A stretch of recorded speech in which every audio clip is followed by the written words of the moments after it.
बाळाभाऊ भांगरने जेव्हा आपल्याला सांगितलं की पीएम रिपोर्ट बाहेर आला आहे, त्यांच्या तोंडूनच मी कालच ऐकलं होतं की 16 वारा झाले आहेत, 3 पार्ट गायब आहेत शरीराचे. त्यांनी धक्कात्मक असा खुलासा केला. इतके विटनेस होऊन पुढे येते तरी एसपी सर शांत आहेत.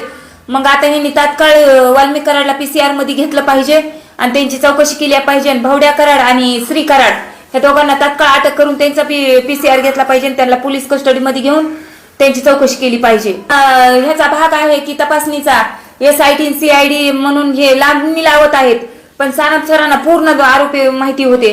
मग आता SIT केलीच आहे ना. सानप सरांना बी ह्यांनी पीसीआर मध्ये घेतलं पाहिजे, त्यांची बी चौकशी केली पाहिजे, त्यांचे CDR काढले पाहिजेत.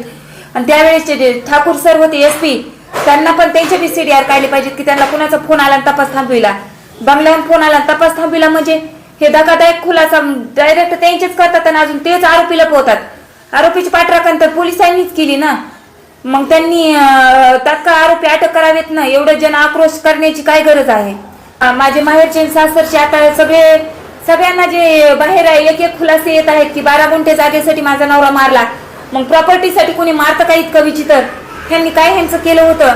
एक धक्काबुक्की केली असती तरी एक वेगळं होतं. इतकं अत्याचार, गळा कापून आणि 16 वार म्हणजे एकदम धारदार शस्त्राने मार करतात का. ह्यांच्या फॅमिली मधल्याला एखाद्याला मारलं तर असेच करतील का.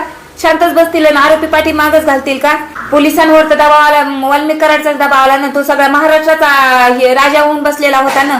पण पापाचा घडा भरल्यास काही पण होऊ शकतं. आता पाप त्यालाच फेडायचं आहे आणि अजून त्यांचा पीसीआर घेतला पाहिजे. आरोपी निष्पन्न झालेले आहेत. आरोपी वाल्मिक कराड, भावड्या कराड, श्री कराड.